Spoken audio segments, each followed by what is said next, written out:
Soalan saya, kenapa dalam Al-Quran tidak ditulis perkataan amin? Pada penghujung ayat-ayat dari surah Al-Fatihah itu, tetapi dibaca ketika dalam solat, sama ada solat wajib ataupun solat sunat, dan apakah kelebihan perkataan amin itu sendiri? Mohon pencerahan Ustaz. Terima kasih. Hashtag biar tahu jangan keliru. Terima kasih Tuan Romli atas soalan yang ditanyakan. Dalam Quran tak ada ditulis tetapi dibaca dalam solat. Kenapa katanya? Silakan Ustaz. Masya Allah. Bagus sekali soalan ini. Bagus soalannya Ustaz. Saya pun tak pernah terfikir nak tanya soalan ini. Masya Allah, sangat bagus Azrin. Dan seingat saya, ini kali pertama lah orang tanya soalan ini sepanjang kita berdakwah ni nak. Dan soalan sangat bagus, menyebabkan kita berfikir. Tuan Romli dan hadirin yang dirahmati Allah, yang dinamakan sebagai solat, yang dinamakan sebagai muamalat dan sebagainya, itu ada kaitan dengan hukum. Bila hukum mesti kembali kepada adillah ataupun kepada dalil-dalilnya. Maka dalil-dalil hukum itu ada yang muttafaq, mujma' alaih, ada yang tidak. Yang mujma' alaihnya adalah Al-Quran, Sunnah, Ijma', Qiyas. Baik.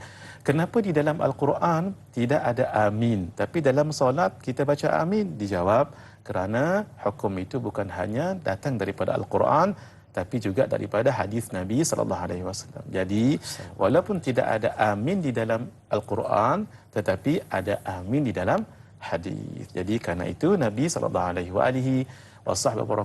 menyebutkan, Sallu kama ra'aitumuni usalli. Hendaklah kamu solat seperti mana kamu lihat aku solat. Siapa yang lihat Nabi solat? Para sahabat. Jadi, rupa-rupanya Nabi kalau baca suratul Fatihah, membaca takmin, amin. Gitu. Jadi macam kita ni, kita boleh tak amalkan hadis tu? Boleh.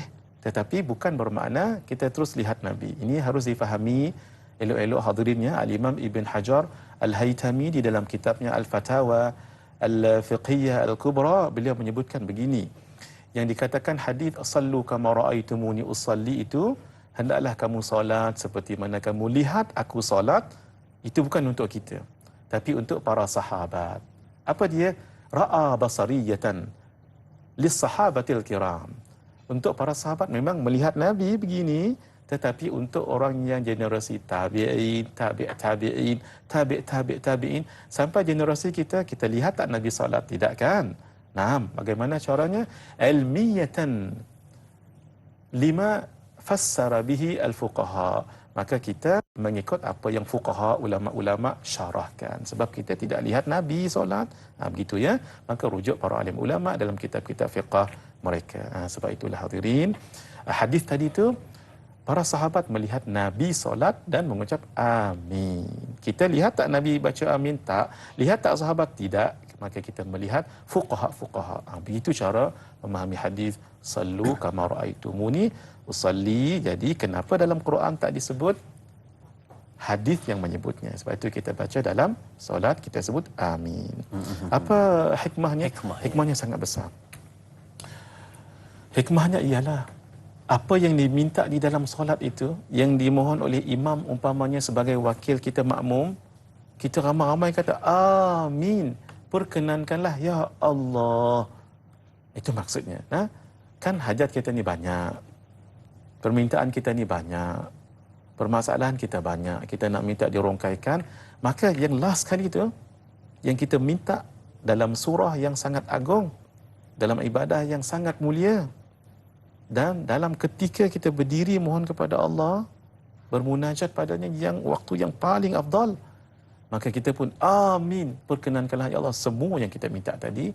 Maksud kata dunia dan akhirat. Sebab itu nilainya tu mahal sangat tentu. Sebab permintaan-permintaan kita ada dalam suratul Fatihah, lalu kita minta dikabulkan oleh Allah Subhanahu Wa Taala. Tambah lagi kalau kita sebut amin, Tuan Haji Romli. Idza wafaqa ta'minuhu ta'min al-malaikah ghufira lahu ma taqaddama min dhanbi.